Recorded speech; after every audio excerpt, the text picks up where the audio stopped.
Hi guys, Penny Rose Journals, how you doing? I am here with a quick video today to show you how to construct pages to put into an A4 sized journal. Now, one of my wonderful subbies has got hold of a book that is around the A4 size, the cover, and was concerned that you can't make a book easily with A4 sized pages because you would have to go and get A3 size pages to fold in half. So I thought I would come along and show you some quick and easy ways to make pages for a book that requires an A3 piece of paper folded in half to make an A4 sized page without going and buying paper. So I've been to my filing cabinet and grabbed a pile of paper, none of which is bigger than an A4, and some are quite considerably smaller. I wanted to get some different sizes to show you that you could do different things with different sized pages, and everything does not have to be the same. There's nothing I love more than a little bit of chaos. So I'm just going to grab a handful of scraps and we are going to get to this and put all sorts of weird and wonderful things together. Okay, well, as you can see, the scraps that I picked up are all sorts of things. I like to use thinner papers for this because I'm going to pop something down the spine of these pages, joining them together, and I'm going to do it on both sides. So I don't want it to end up being too bulky. I tend to use a thin book page or just printer paper, thickness things. I've got a bit of brown paper, I think, and just any kind of little odd bods that I found in my scraps that I thought might suit. So for these two pieces of paper, they're roughly A4 sized. So this is a simple way to put two A4 size pieces of paper together. I generally just, tear my paper or whatever I like, cut it with a pair of scissors. I've used some decorative scissors for this particular piece of paper just because they caught my eye as I was starting out and looking for a pair of scissors to cut with. So, this is what I have used right here. I'm not sure that I cut too many pieces with those. They annoy me. So I just start tearing my paper. But like I say, I enjoy a bit of chaos, so it's all good for me if everything looks a bit different. As you can see, these are totally different kinds of paper. One is a coloured A4 sheet that's been coffee dyed. The other one is a page out of a cheap sketchbook that's been batch dyed. So they are completely different types of paper. They're sort of, I guess, similar weights, but they're not the same. So this will basically work with anything. And also, if they get glued a bit skew, I don't care. I try to make them, equidistant at the top and bottom from each other when I'm gluing them together, but if they get a bit wonky, they get a bit wonky. It's a junk journal, isn't it? So I'm just looking for a thin piece of brown paper to use here, and we will have our first double page spread here ready to go, our first page for our signature.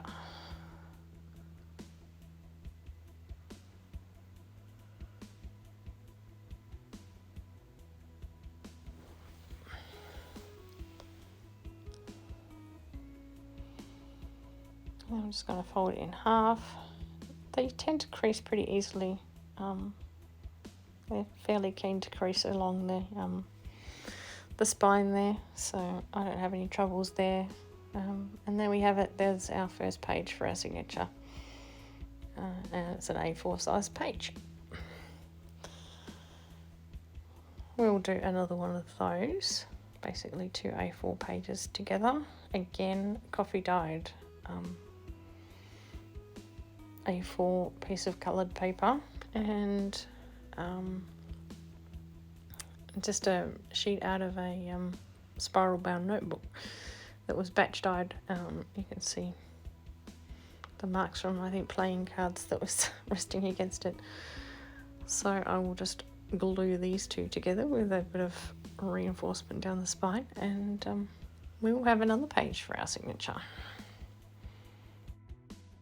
Keeping in mind here as well, yes, my style is a bit eclectic and all over the place and messy and grungy and all the rest of it, but you could do this just as well with, you know, simple lined paper or white printer paper. You could do it with anything. I just grabbed a big pile of different coloured sort of pages out of my filing cabinet just to show you that, yes, you can use all sorts of paper, all sorts of sizes and make it work. But yeah, you could do this neatly and tidily and beautifully with just printer paper, or yeah, like I say, lined paper out of a notebook or something, if that's the look you prefer. So don't think you've got to use all the gross things that I have lying around. It's really not necessary if that's not the look you like. So all right, I'm going to reinforce the other side of this and we will have our second page for our signature.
There we go, page number 2.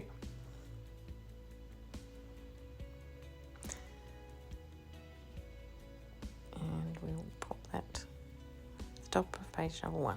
So there you go. We now have 2 pages in our signature that are roughly A4 sized. Okie dokie. Let's not do another one of those. Let's do something a bit different. Just to show you can use different size bits of paper. That's not an issue. If you want to add something into your journal that's a bit smaller, then yeah, we can do that. Decide where you want it to sit in your journal, whether you want to sit it up high or sort of in the middle or down the bottom. Doesn't matter, whichever way you prefer, we can do it. So exactly the same process. We're just going to glue along the spine there with a bit of reinforcing paper on both pages, so and back and front. Now I'm not going to go any further than the length of the shorter page. I guess you could, but yeah, I don't. So yeah, that's just the way I do it. So like I say, this is not the way to do it. This is just the way I do it. So it's an interesting way to get some pages into your journal that are different sizes without having to, concern yourself with finding pages that are sort of, wide enough to fold in half. So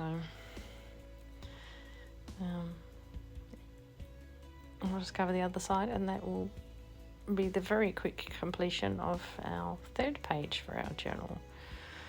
So as you can see, it comes along pretty quickly. It's not like it's a long, tedious process.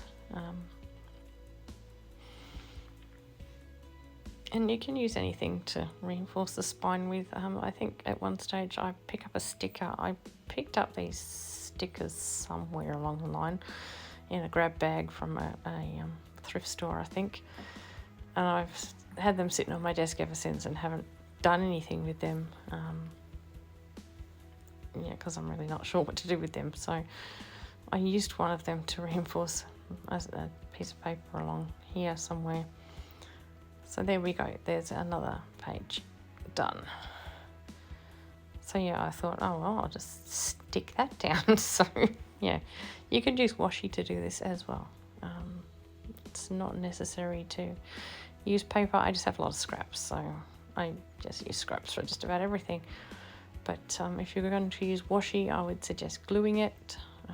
As we all know, washi is not really a permanent solution as far as tape is concerned. So here I decide to build the page to make it the same size as the other one. Again, not necessary, but it's something you can do. And it gives a bit of an extra something to the page next to it, because I decided not to cut the piece of paper off. I'll just glue it all the way across, and it will just be there as a bit of random decoration on the other page. So that's what I'm about to get myself into.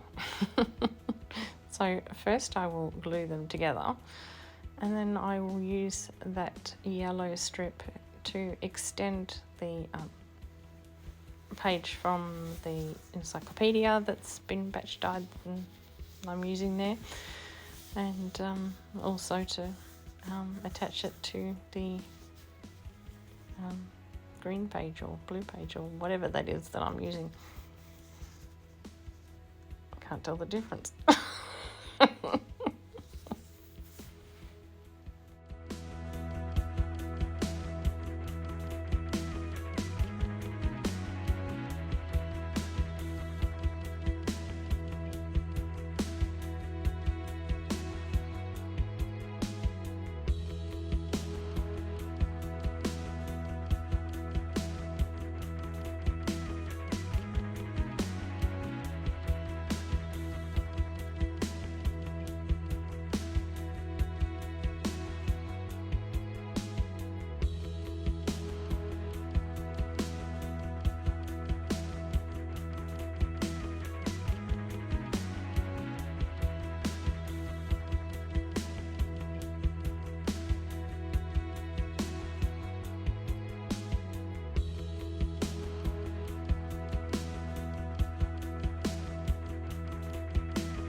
Right, let's select some different pages.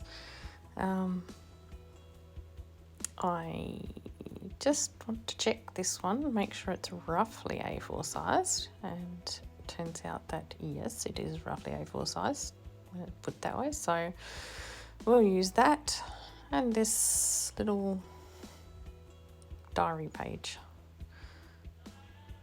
So yeah,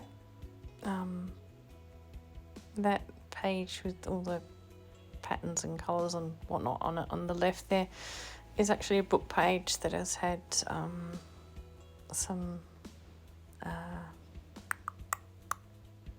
trying to think, origami paper threaded through it. I made slices in the book page and threaded strips of origami paper through it just because. I had some very ugly, very cheap, nasty kids origami paper, and yeah, it's just something that occurred to me one day I could try to do, sort of weave it into a book page, so I did.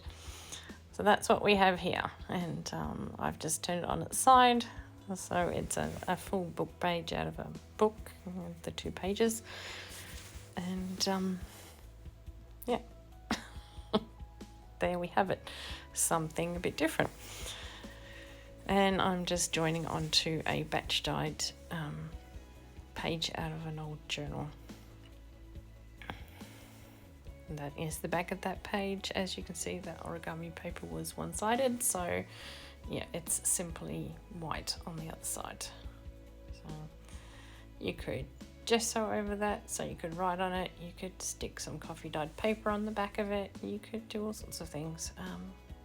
Cover it in scraps. Oh, there's that sticker making its appearance. Yeah, I have these random long strips of white, sticky, shiny, goodness knows what it was to start with, but that's what I found in a grab bag. So now it has a new purpose. It is holding a couple of pages together, so all good. All right, guys, I am going to, I think, speed this up a tiny bit now because you've seen me do it a few times, and we'll just do a few more random pages, and then once that's done, I'm going to hunt around and find a couple of things that you could use as pages without having to buy paper that will be roughly A4 sized, or you know, at least something interesting you could put in a journal if you wished.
Right, well, here we have a shopping bag.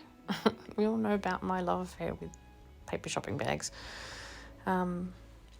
So, yeah, this is a relatively inexpensive resource.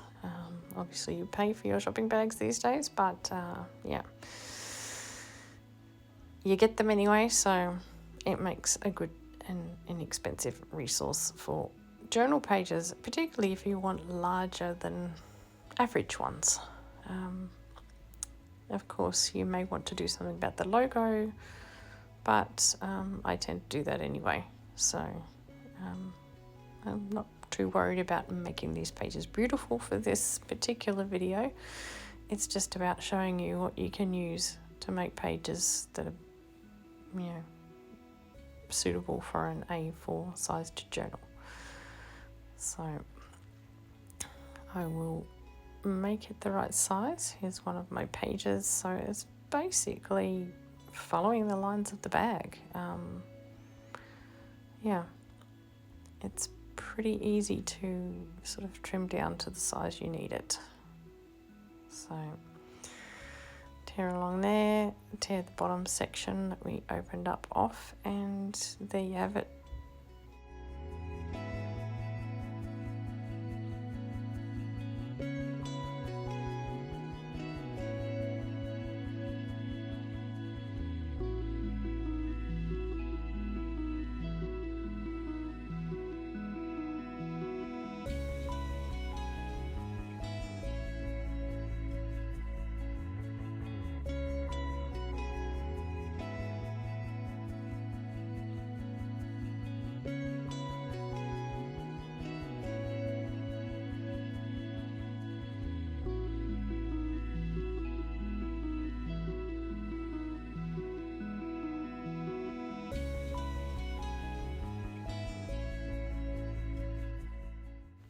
Another thing you can use is dust covers. Here is the dust cover of a relatively large book. So it's about the same height as an A4, slightly narrower, but those sections make great pockets.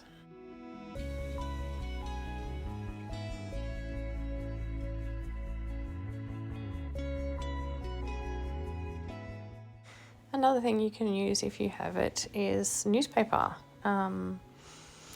You may want to reinforce it. I mean, this is a Japanese newspaper, so it's kind of interesting anyway. But yeah, you can definitely fold it in half and glue it together just to give it a bit more structure if you wish, or use it to line the wrong side of office paper if you're recycling office paper. Yeah, it's a nice and inexpensive, possibly even free resource. So yeah, and like I say, if you glue two pieces of newspaper together, they end up fairly sturdy.